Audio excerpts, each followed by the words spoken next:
고린도전서 6장 12절에서 20절 말씀입니다.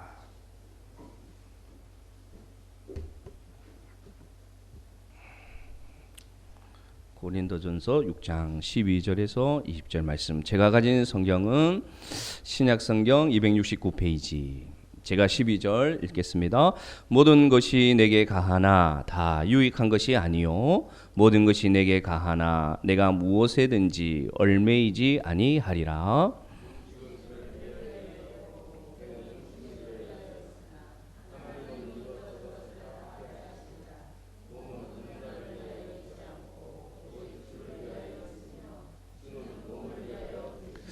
하나님이 주를 다시 살리셨고 또한 그의 권능으로 우리를 다시 살리시리라.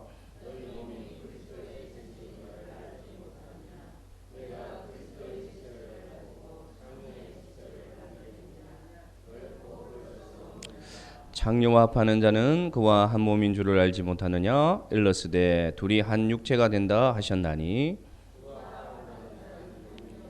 음행을 피하라. 사람이 범하는 죄마다 몸 밖에 있거니와 음행하는 자는 자기 몸에 죄를 범하느니라.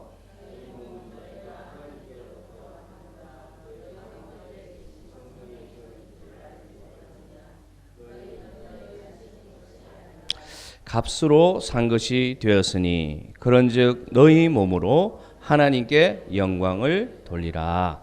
아멘. 잠깐 기도할까요? 하나님 아버지 감사합니다. 이 시간 종이 준비한 말씀을 전하고자 합니다. 종이 드러나는 것이 아니라 오직 하나님의 말씀만이 진리대로 전파되게 하여 주옵소서. 전하는 자나 듣는 자가 다 하나님의 은혜 가운데 임하는 시간 되도록 도와주옵소서. 예수님의 이름으로 기도드립니다. 아멘. 말씀을 준비하는 그 시간이 시간으로 따지면 뭐 정확하게 몇 시간 말씀드릴 수 없지만 참 그 시간이 많이 걸립니다. 많이 걸리고 또 여러분도 다 알겠지만 참 쉽지가 않습니다. 이런 말씀을 여러분에게 드리는 이유는 제가 전하는 설교가 혹시 지루하고 혹시 은혜가 안 되더라도 좀 잘 주셔달라고 미리 말씀을 드립니다.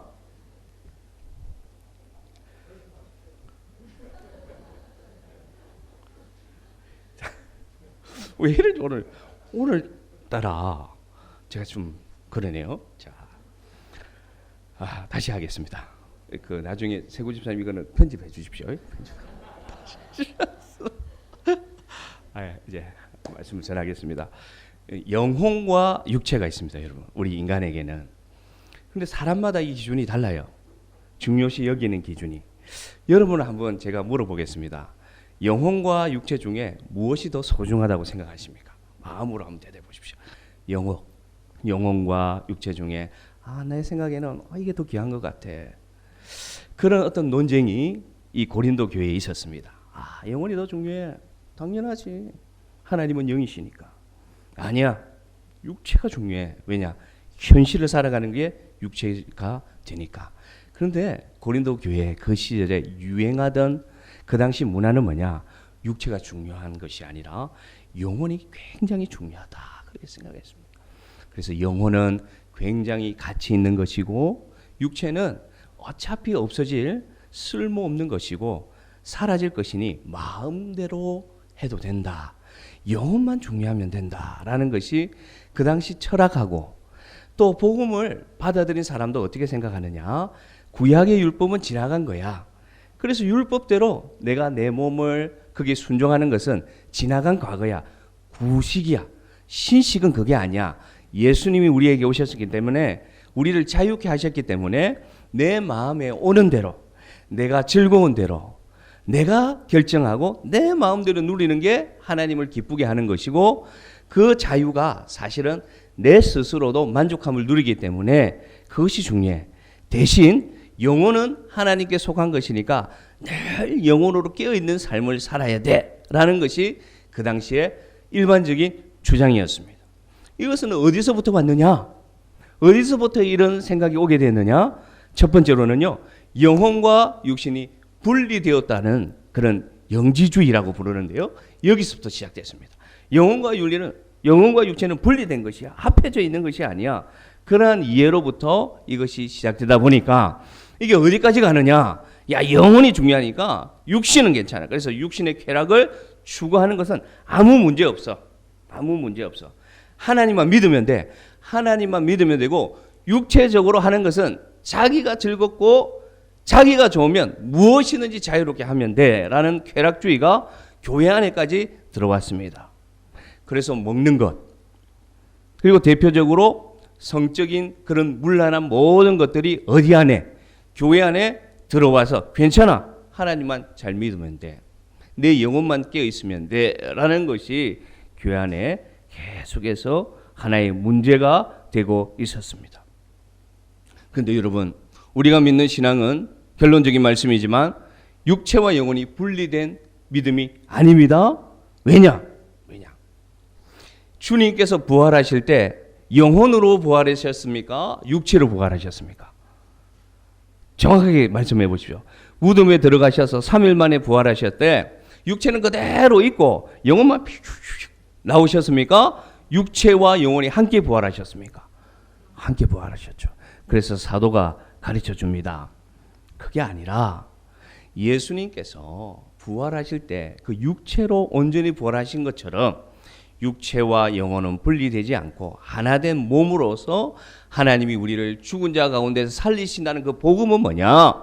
영혼만 살리는 것이 아니라 너희들이 치부하고 너희들이 하찮게 여기는 몸도 하나님은 거룩하게 하나님은 살리셨다라고 오늘 얘기하고 있습니다. 그것이 오늘 13절에 나와 있어요. 13절 한번 읽어볼까요? 고린도전서 6장 13절. 자, 같이 읽습니다. 시작. 음식은 배를 위하여 있고 배는 음식을 위하여 있으나 하나님은 이것저것을 다 폐하시리라. 몸은 음란을 위하여 있지 않고 오직 주를 위하여 있으며 주는 몸을 위하여 계시느니라. 아멘. 예. 오늘 정확하게 하나님께 사도 바울이 가르쳐 주는 거예요. 야, 너희들이 그렇게 생각하는 그 몸을 위해서 주님이 죽으셨고 다시 살리셨고 그 몸을 위하여 주님은 지금도 사역하고 계신다. 그렇게 얘기하고 있습니다. 그것은 무엇을 말하느냐? 몸의 만족함을 위해서, 나의 즐거움을 위해서 이 몸이 존재하는 것이 아니라 이 몸은 오직 누구를 위해서 존재하는 것이다? 주님을 위해서 존재하는 것이고 주님이 우리의 몸을 다시 살리기 위해서 죽으셨다라고 정확하게 그 시대의 사람들에게 가르쳐 주고 있습니다. 우리가 이런 말 쓸 때가 있습니다. 어차피 썩어질 몸뚱아리. 이런 표현 쓰죠. 아이고 뭐 어차피 썩어질 몸. 그것이 여러분 한쪽으로 보면 맞는 말인데 한쪽으로 보면 성경적인 표현은 아닙니다. 몸이란 여러분 육체와 정신이 하나된 온전히 하나님이 거하시는 하나님이 만드시고 하나님이 이 땅에 태어나게 하시고 살게 하신 거룩한 성소라는 것을 기억하시기를 바랍니다. 그 당시에는 모든 것이 가능하다. 모든 것이 즐기면 된다라는 게 하두였다면 그러면 여러분 이 말씀을 2000년이 지난 오늘날은 어떻게 적용하면 될까요? 오늘날 이 말씀을 우리가 왜 나눌까요? 이 시대에 여러분은 어떤 시대를 살고 있습니까? 어떤 시대? 이 시대에는 무엇이 화두가 되고 무엇이 지금 이 시대의 주제가 되어가고 있습니까? 가만히 보면요, 이 개성이란 단어가 많이 나옵니다. 개성의 시대다. 개인의 개성을 추구합니다. 그리고 이 자율성의 시대입니다. 개인이 자율적으로 무언가를 해야 된다라는 것이 아주 지금 아주 화두가 되어 있고 문화로 보면 이 시대에는 다양성을 존중하자 이런 얘기 많이 들어봤을 것입니다. 여러분, 다양성을 우리가 존중해야 된다. 다름을 인정해야 된다. 아주 좋은 말이죠. 맞는 말입니다. 근데 뭔가 이 안에도 여러분 무언가 잘못된 키가 들어가 있습니다. 오늘 바울이 오늘 우리에게 가르쳐 줍니다. 예수 믿는 사람은 어떤 기준을 가지고 어떤 선택을 할 때 어떤 결정하는 기준을 가지고 살아야 되는가를 오늘 6장 12절에 가르쳐 주거든요. 오늘 말씀의 핵심입니다. 6장 12절 우리 한 번 더 읽어봅시다. 6장 11절 시작. 모든 것이 내게 가하나 내가 무엇이든지 얽매이지 아니하리라. 아멘. 자, 요게 예수 믿는 사람이 무언가를 결정할 때 선택해야 되는 기준을 사도 바울이 오늘 딱 가르쳐 줍니다. 자, 첫째는 뭐냐? 모든 것이 내게 신앙 안에서 가능한 것인지를 분별해야 됩니다. 아시겠죠? 그 다음은 이것이 나에게 신앙 안에 있어서 유익한 것인가 구분하고 나에게 결정해야 됩니다. 그런데 여러분 더 중요한 것은 이 두 가지는 대부분 합니다. 아, 이건 믿음 안에서 가능해. 믿음 안에서 이건 옳지 않아. 결정하죠? 이것이 나에겐 유익해. 이것은 나의 믿음에 유익하지 않아. 대부분 이성을 가지고 결정합니다. 그런데 오늘 사도 바울이 정말 중요한 걸 가르쳐 줍니다. 그건 뭐냐? 이것이 내가 신앙함에 있어서 얽매이게 하는 것이 될 것인가? 얽매이지 않는 것이 될 것인가를 잘 생각하고 결정해야 됩니다. 다시 말씀드립니다. 모든 것이 가나 나에게 가능한 것인가 결정하셨습니까? 이것이 나에게 유익한 것인가를 결정하셨습니까? 그러면 세 번째 필터가 필요한데 이걸 제가 신앙의 필터라고 제가 명명하고 싶은데 정수기가 물을 걸을 때 필터가 있습니다, 여러분. 그 필터처럼 우리 신앙도 필터가 필요한데 세 번째 필터가 뭐냐? 이것을 내가 할 때 이것이 내가 얽매이게 되는 것일까? 아니면 이것이 얽매이지 않고 나에게 자유를 주는 것인가를 꼭 기억하고 결정하는 성도들 되기를 원합니다. 목사님 어렵습니다. 다시 설명해 드리겠습니다. 내가 결정할 때 이 결정하는 대상이 주도권을 가질 것인가? 내 인생에 있어서, 내 삶에 있어서, 내 일상에 있어서 내가 결정하는 이 대상이 나에게 주도권을 가질 것인가? 아니면 내가 주도권을 가지고 이것을 이용할 수 있을 건가를 결정하시기 바랍니다. 그래서 전자가 되면 그리스도인들은 피해야 됩니다. 후자가 된다면 내가 취해도 되는 것입니다. 대상이 주도권을 가지는 것이 우상숭배가 됩니다. 세상 사람들이 하나님을 알지 못하는 사람들이 어느까지 필터를 가지고 있느냐, 가능한가 가능하지 않는가 결정합니다. 유익한 것인가 유익하지 않는 것인가로 결정합니다. 그런데 세상 사람들이 알지 못하는 필터가 뭐냐, 이것이 내가 결정했을 때, 이것이 내가 소유했을 때, 내가 이것을 했을 때 이것이 얽매이게 되는 것인가 얽매이지 않는 것인가를 결정하지 못합니다. 왜냐? 영혼이 껴있지 않기 때문에. 그래서 돈을 따라가고 다른 것을 따라가고 얽매이는 잡힌 삶을 살아가는데, 신앙에는 무엇이 다른가 결정할 때, 내가 이것을 결정할 때 이것이 내 인생을 좌지우지 만드는 거예요. 내 주도권을 빼앗아가는 거예요. 대상이 주도권을 가지게 되는 것이다. 그러면 그리스도인들은 과감하게 어떻게 된다? 제거해야 됩니다. 오늘 사도 바울이 그것을 고린도 교회에게 가르쳐 주고 있습니다. 저는 여기에다가 사도 바울보다 한 가지 더 추가하고 싶습니다.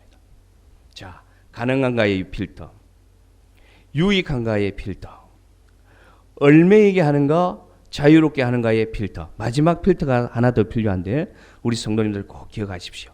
이것이 다른 사람에게 배려하는 삶인가라는 것을 꼭 기억하시기를 바랍니다. 아멘. 이 네 가지 필터를 꼭 장착해야 됩니다.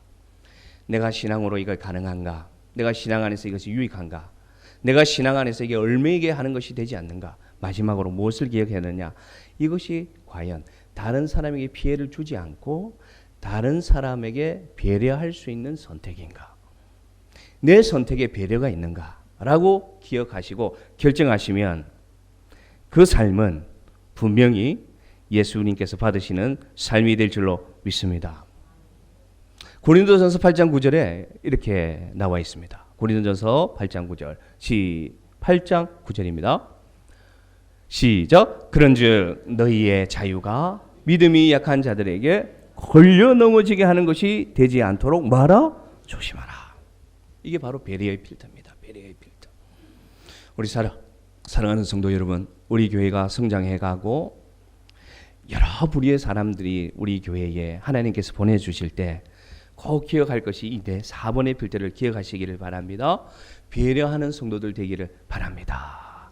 사랑의 수고를 우리가 감당할 때 제일 기억해야 될 것이 나의 말과 나의 행동이 배려의 말과 배려의 행동이 되는가.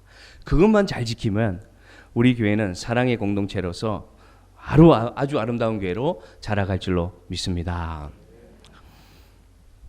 그러면 어떻게 하면 이 네 가지 필터를 장착한 하나님 기뻐하시는 신앙하는 사람이 될 수 있을까? 무엇을 기억하면 될까? 성경에 나와 있습니다. 고린도전서에.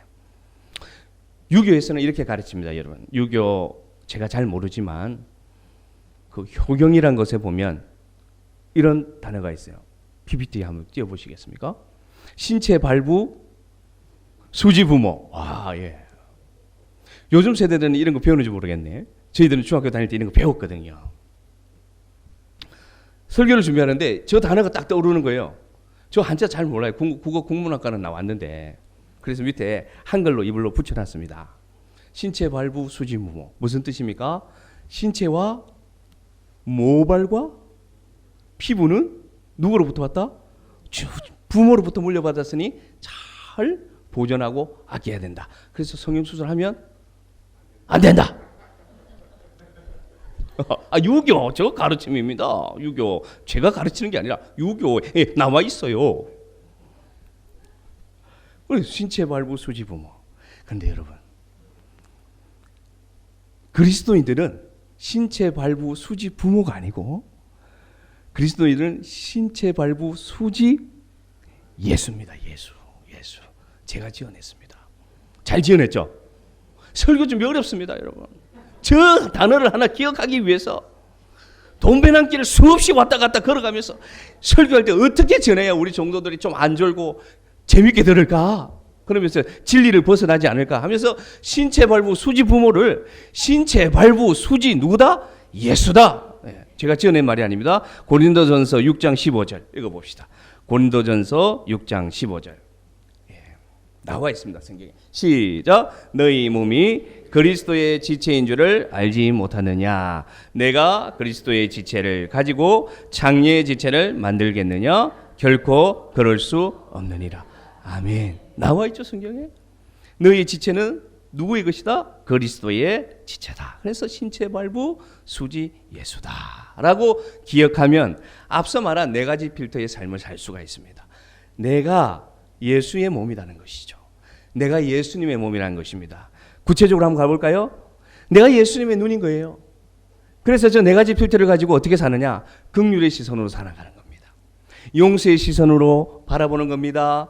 배려의 시선으로 바라보는 것입니다. 미움과 질투의 시선이 아니라 사랑의 눈으로 상대방을 바라보는 것입니다. 내가 예수님의 입입니다. 그러면 어떻게 살까요? 내가 호흡할 때 누구를 호흡하느냐? 예수를 호흡하는 거예요. 내가 숨쉬는 것이 예수의 호흡이 되는 겁니다. 예수님의 호흡이 되는 것입니다. 예수님의 생명이 되는 것입니다. 그러므로 내가 말하는 것이 예수님이 말하는 것처럼 말하고 내 입에서는 원망과 욕과 분노와 어떤 저주의 말이 나오는 것이 아니라 내 입이 예수님의 입이 되니까 뭐가 나옵니까? 찬양이 나오고요, 감사가 나오고요, 은혜가 고백하는 자가 될 줄로 믿습니다. 내가 예수님의 귀가 되는 거예요. 내가 예수님의 귀가 되면 내가 듣는 소리가 어떤 소리를 들을까요? 가난한 자의 간구의 소리를 듣고 고통받는 소리의 자의 소리를 들을 것이고 부르짖는 기도의 소리를 들을 것이고 하나님을 찾고 있는 가난한 영혼을 바라보는 소리를 듣게 될 것입니다. 내가 예수님의 발이 되면 어떤 삶을 살까요? 복음 전파의 삶을 살겠죠. 예수님이 살아가신 것처럼 복음 들고 하나님의 말씀을 전하는 삶을 살 것입니다. 내가 예수님의 발이 되면 어떤 삶을 살까요? 교회를 빠진 자를 찾아가서 위로하고 왜 빠졌느냐? 어떤 일이 있느냐? 신방하는 발이 될 것입니다. 내가 예수님의 발이 되면 어떤 발이 될까요? 예수님이 걸어가셨던 두벅 걸어가셨던 그 골고다 언덕을 걸어가셨던 발자국을 내가 닮아가겠죠. 내가 예수님의 발이라면. 그리고 예수님의 마음이라면 내가 어떻게 살까요? 내 마음속에 주님의 마음을 품고 눈물과 기도와 사랑으로 살아가는 삶이 되지 않겠습니까? 목사님, 아, 목사님 말씀은 참 좋아요. 그런데 내가 살아보니까 내 눈, 내 입, 내 귀, 내 손과 발이 그렇게 살기가 너무 힘들어요. 신체발부 수지 예수라고 좋은 말씀을 지어주셨지만 그렇게 안 사라지는데요. 그건 뭐냐 여러분, 우리가 무엇을 잊었기 때문입니다. 어떤 사실을 잊었느냐, 17절에 나와 있습니다. 고린도전서 6장 17절. 사도 바울 선생님은 정말 탁월합니다. 우리에게 가르쳐줍니다. 야, 무엇을 잊었느냐, 같이 읽습니다. 시작. 주와 합하는 자는 한 영이니라. 쉽게 말하면 주님의 지체된 자는 이제는 그의 인식하는 것과 그의 생각하는 것이 누구로부터 나온다? 예수님으로부터 나오기 때문에 네가 네 의지대로 내가 주님 눈 대야 돼, 입 대야 돼, 손 대야 돼, 발 대야 돼 노력할 것이 아니라 무엇을 기억하라? 나는 예수님과 하나 되었기 때문에 내 결정하는 모든 의지도, 지혜도, 생각도, 정신도, 영혼도 누구의 것이다? 주님과 합쳐있다. 할렐루야. 여러분 그것을 꼭 기억하십시오. 내가 하려고 하지 말고 주님이 나와 함께 이미 계신다. 그러므로 주님이 하라는 대로 내가 하겠다라고 내려놓으면 오늘 신체발부 수지 예수 네 가지 필터의 삶을 살아가는 성도 될 줄로 믿습니다. 오늘 주와 합했다라는 말은 성경의 요한복음에 이미 설명하고 있어요. 주와 합했다는 말은 굳게 아주 강한 본드로 붙어 있다라는 뜻입니다. 그러므로 내가 붙어 있는 것이 아니라 주님이 마른 거지와 같은, 열매 맺지 못하는 가지와 같은, 이미 죽은 자와 같은 나를 주님의 몸에 주님의 가지를 자르고, 주님의 손을 자르고, 주님의 발을 자르고, 주님의 눈을 빼어내고, 주님의 귀를 빼어내고, 거기다가 무엇을 붙여주셨느냐? 우리를 붙여주셨다는 것입니다. 그것이 바로 십자가입니다, 여러분. 기억하시기를 바랍니다. 내가 붙어 있는 것이 아닙니다, 여러분. 주님이 우리를 이미 그의 손으로 십자가에 못 박힐 때 그 손 대신 우리를 손으로 붙여주셨어요. 그 발에 못 박힐 때 이미 그 발을 우리의 몸에 붙여주셨다는 것입니다. 그러므로 우리의 생각과 우리의 행동은 분리될 수가 없습니다. 예수 안에 있으면 분리될 수가 없습니다. 그래서 고린도 교회가 가졌던 야 영혼과 육체가 따로야 라는 얼토당토하는 주장이 나올 수가 없습니다. 우리가 예수를 믿는 것은 주님과 붙어 있는 삶입니다.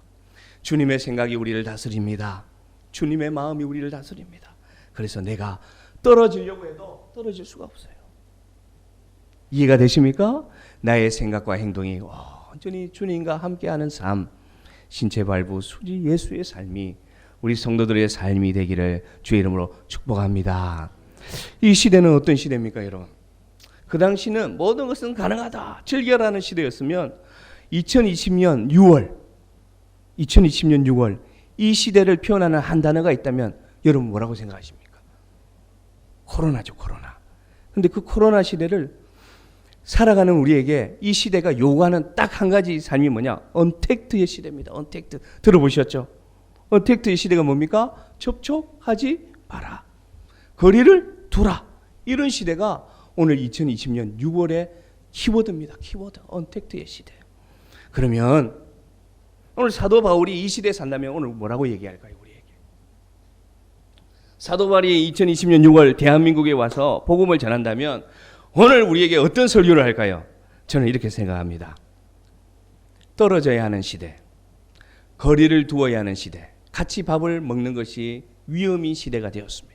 같이 바라보고 만나고 같이 포옹하고 같이 악수하는 시대가 위험한 시대가 되었는 이 비참한 시대에 오늘 주님께서 말씀하시는 의미는 뭐냐? 그러면 이 시대에 그리스도인들이 어떻게 살아가라고 주님은 오늘 말씀하시느냐? 그것은 뭐냐? 사회적으로 거리를 두고 사랑과 멀어져야 되는 이 시대에 누구를 가까이 하라? 예수님을 가까이 하라 라는 것이 오늘의 주님께서 주시는 의미라고 저는 생각합니다. 더 멀어져야 되는 시대입니다. 거리를 둘수록 안전한 시대가 되었습니다. 그러한 시대에 역설적으로도 그리스도에게 주님은 말씀하고 있습니다. 그런 시대가 되었느냐? 그러면 너희들은 누구에게 더 가까이 가라? 예수께 더 가까이 가라. 어차피 사람에게 가까이 가지 못하고 어차피 사람과 어울릴 수 없는 시대를 살아간다면 너희는 이러한 때에 누구를 찾아라? 누구를 간절히 찾아라? 하나님을 간절히 찾는 시간을 보내라고 주님은 오늘 우리에게 말씀하고 있습니다.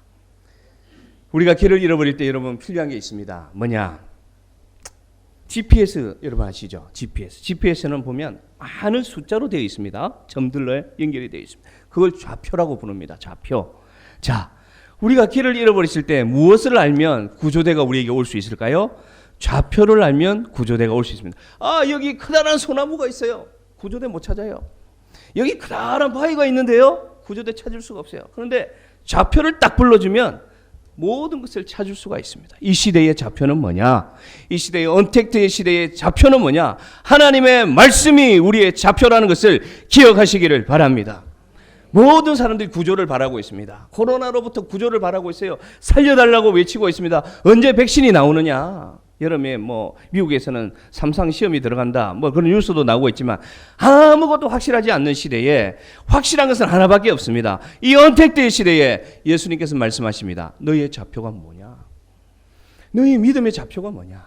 환경이 변화되고 내가 믿던 것이 다 사라지는데도 변치 않는 좌표가 있는데 그것은 뭐냐?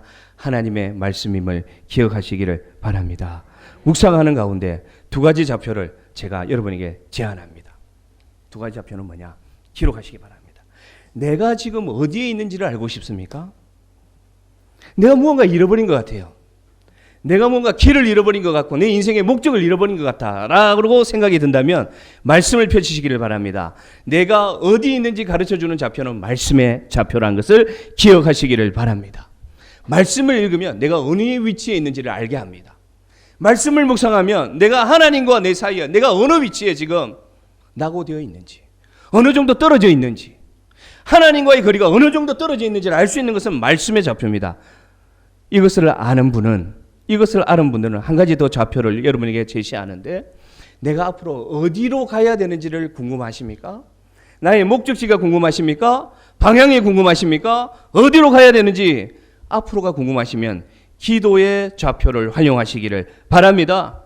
그래서 말씀과 기도로 우리는 우리의 좌표를 유지할 수 있는 삶이 되십니다. 풍랑이 불어서 인생의 배가 흔들립니다. 배의 시동이 꺼져버렸습니다. 동력이 꺼져버렸어요. 막 흘러갑니다. 배가 어디로 흘러가는지 알 수가 없어요. 그럴 때 여러분 말씀의 좌표, 기도의 좌표로 내가 어디 있는지 알고 내가 어디로 노를 지어가야 될지를 아는 사랑하고 사랑하는 성도들 되기를 주의 이름으로 축복합니다. 그러면 이 네 가지 필터를 장착하고 신체 발부 수지 예수라는 그 정신을 가지고 내가 말씀의 좌표를 가지고 궁극적으로 내가 추구해야 될 삶은 뭐냐? 고린도 교회의 성도들에게 사도 바울이 말하는 궁극적으로 내가 무엇을 목적으로 살아가야 되느냐 묻는다면 사도 바울 선생님이 또 탁월하게 우리에게 가르쳐 주십니다. 19절 20절 결론적인 말씀. 네, 세 번째 말씀. 19절 20절 읽어봅시다. 시작. 너희 몸은 너희가 하나님께로부터 받은 바 너희 가운데 계신 성령의 전인 줄을 알지 못하느냐? 너희는 너희 자신의 것이 아니라 값으로 산 것이 되었으니 그런즉 너희 몸으로 하나님께 영광을 돌리라. 아멘. 이것이 우리 인생의 유일한 목적입니다. 하나님께 영광이 되는 삶입니다. 네 가지 필터를 장착하시고 신체 발부 수지 예수라는 그 의미의 중심을 가지고 살아가면서 말씀과 기도로 좌표를 늘 점검하면서 최종적으로 우리가 이루어야 목적은 뭐냐? 내 삶을 통해서 내 삶은 내 것이 아니라 누구의 것이다? 하나님의 것이니 내 삶이 하나님께 영광이 되느냐 안 되느냐, 그것이 우리 인생에 변하지 않는 목적이 되어야 된다는 것입니다. 이제 실제적으로 들어가서 여러분에게 말씀을 마치면서 세 가지의 어떤 도전을 드리고 싶습니다. 말씀을 마치는 가운데. 그러면 실제적으로 내 삶에 얽매이게 하는 것이 뭐가 있습니까, 여러분? 내 삶에 얽매이게 하는 것이 뭐가 있습니까, 여러분? 저는 한 세 가지 생각해 봤어요. 묵상해 봤습니다. 첫째는 내 육신의 약함이 나를 얽매이게 합니다. 간단히 말해서 무엇이 나를 얽매게 합니까? 내가 가진 병, 육체의 질병, 육체의 약함이 나를 얽매게 하더라고요. 이 아프면 제가 앞서 말한 그 네 가지 필터 작동이 잘 안 돼요. 내가 아프면 신체 발부 수지 예수라는 은혜가 떠나가 버립니다. 그렇지 않습니까? 내가 아프면요, 말씀 집중이 안 돼요. 몸이 아픈데 어떻게 기도가 됩니까? 그래서 우리가 기도해야 됩니다. 무엇을 기도해야 되느냐? 하나님, 내가 얽매이지 않는 삶을 살고 싶어요. 주님과 동행하는 삶 살고 싶고, 나도 정말 똑바로 예수 믿는 삶을 살고 싶으니까 내 몸에 있는 이 병 좀 하나님 고쳐주세요. 기도하는 우리 성도 되기를 간절히 원합니다, 여러분. 그리고 우리 성도들은 우리 숲 가운데 이런 질병이 있는 자들을 위해서, 약함이 있는 자들을 위해서 꼭 기도해 주시기를 바랍니다. 그래, 같이 가야죠. 같이 하나님 영광을 위하여 나아갈 수 있도록, 얽매이는 것이 떠나갈 수 있도록 눈물로 기도할 수 있는 우리 사랑하는 성도들 되기를 원합니다. 이 육체의 약함 가운데 한 가지 더 집중할 게 있더라고요. 고린도전서 7장 30절입니다. 여러분, 7장 30절. 저는 여기서 은혜를 많이 받았습니다. 7장 30절 화면에 나와 있습니다. 같이 읽어볼까요? 시작.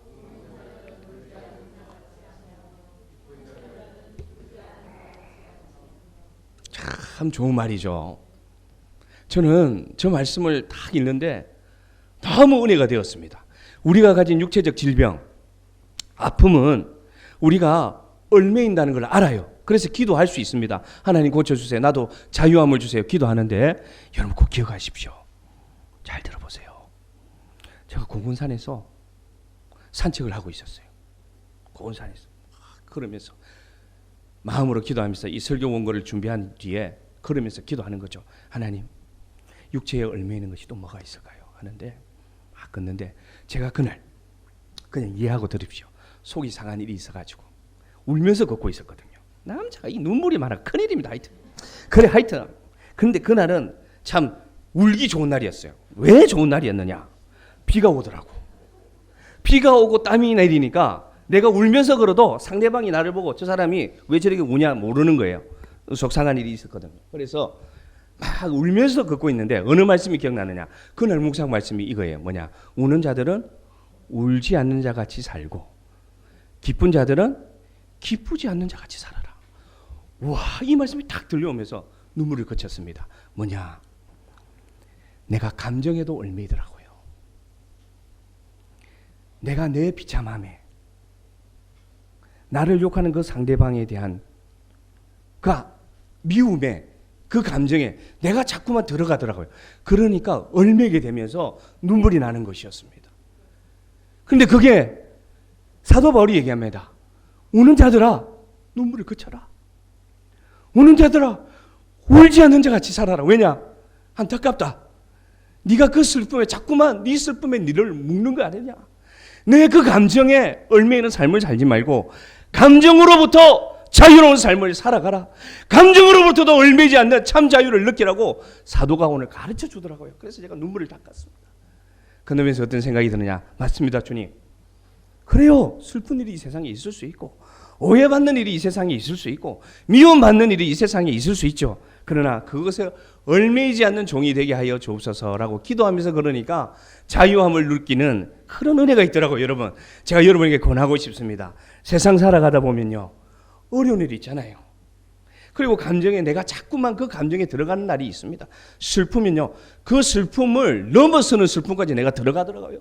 그럴 때 여러분 기도하시길 바랍니다. 주님의 성령을 의지하여 기도하시길 바랍니다. 주님, 제가 이 감정으로부터도 자유로운 삶을 살 수 있도록, 얽매이지 않는 삶을 살 수 있도록 약함을 가져가 주시옵소서.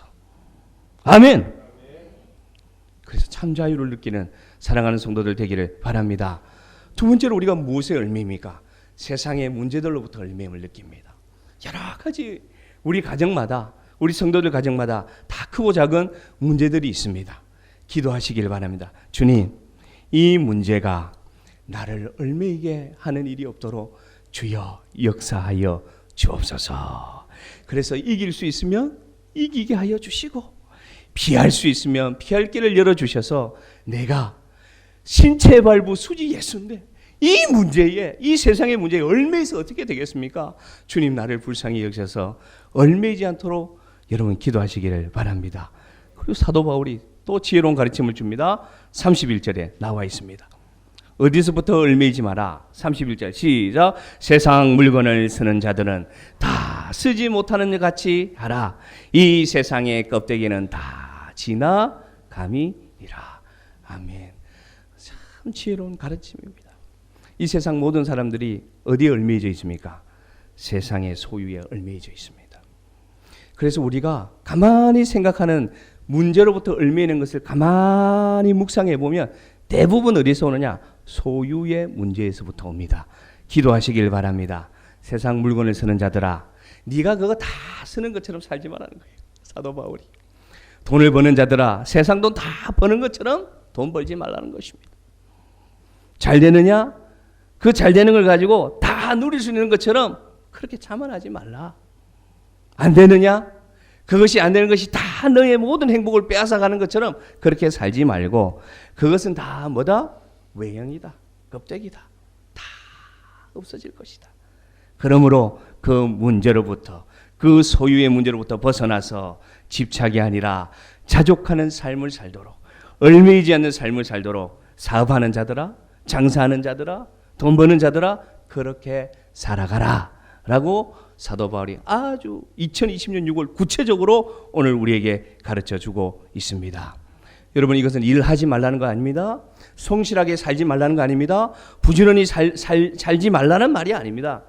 그것이 아니라, 집착이 아니라 극복하는 삶을 살고, 회피가 아니라 그것을 극복하는 삶으로 그것으로부터 자유함을 누리는 것까지만 살아가라 라고 오늘 가르쳐 주고 있습니다. 마지막으로 여러분, 나의 가진 그 약함에부터 얽매임을 위해서 기도해야 되고요, 내가 가진 문제로부터 얽매이지 않도록 기도해야 되는데, 정말 여러분 필요한 것은 뭐냐? 내 신앙으로부터도 얽매이지 않도록 기도해야 됩니다. 잘못된 신앙을 추구하는 그 신앙으로부터 얽매이지 않도록 기도하는 성도들 되기를 바랍니다. 그것이 정말 중요합니다. 정말 중요합니다. 7장 18절에 나와 있어요. 7장 18절. 사도 바울은 가르쳐 줍니다. 7장 18절 읽습니다. 시작. 할례자로 부르심을 받은 자가 있느냐? 무할례자가 되지 말며, 무할례자로 부르심을 받은 자가 있느냐? 할례를 받지 말라. 무슨 말이냐면, 자기가 예수를 믿고 보니까 그 믿음의 그 신앙 안에도 그 종교가 있는 것을 생각한 거예요. 그리고 이 고린도 교회 안에는 누가 우대를 받느냐? 할례 받고 예수 믿는 자가 인정을 받는 거예요. 쉽게 말하면 어릴 때부터 부모로부터 예수 믿고 직분자 중직자의 자녀로 오랫동안 믿음의 몇 대를 이어온 자들이 인정받는 거예요. 쉽게 말합니다. 예를 들어 말합니다. 그리고 막 직분을 받기 위해서 막 노력하는 삶을 막 사는 거예요. 할례자라는 어떤 그 자격 조건, 사람이 생각하는 그 자격 조건에 올라가기 위해서. 그래서 기도하고, 그래서 섬기고, 그래서 막 예배 드리는 것을 뭐냐? 신앙의 얽매임에 빠진 자입니다. 신앙의 얽매임에 빠진 자입니다. 그것으로부터 자유하기를 바랍니다. 여러분, 하나님 안에서 신앙하시는 성도 되기를 바랍니다. 그래서 잘못된 신앙이 나를 얽어매는 거예요. 내가 이렇게 살아야 돼. 율법적 신앙. 나는 이걸 꼭 해야 돼 하는 율법적 신앙으로부터 자유함을 누리는 성도들 되기를 바랍니다. 왜냐? 그것으로부터 다 염려가 옵니다. 결론적으로 그것으로부터 다 내 삶에 염려가 와요. 육신의 약함으로부터 염려가 오고, 이 세상에 가진 문제로부터, 약함으로부터 염려가 오고, 신앙을 하는데도 염려 가운데 산다면 이 얽매이는 것부터 자유함을 누려서 오늘 주님이 우리에게 가르쳐 준 것처럼 예수 그리스도의 지체로서 하나님이 주시는 진정한 자유함, 얽매이지 않는 신앙의 자유를 가지고 무엇이 가능한가? 무엇이 유익한가? 무엇이 얽매이지 않게 하는가? 무엇이 배려가 있는가라는 그러한 삶으로 말씀의 좌표와 기도의 좌표를 가지고 하나님 영광을 위하여 얽매이는 것부터 자유함을 누리는 사랑하는 시냇가에 심은 나무들이 될 줄로 믿습니다. 아멘.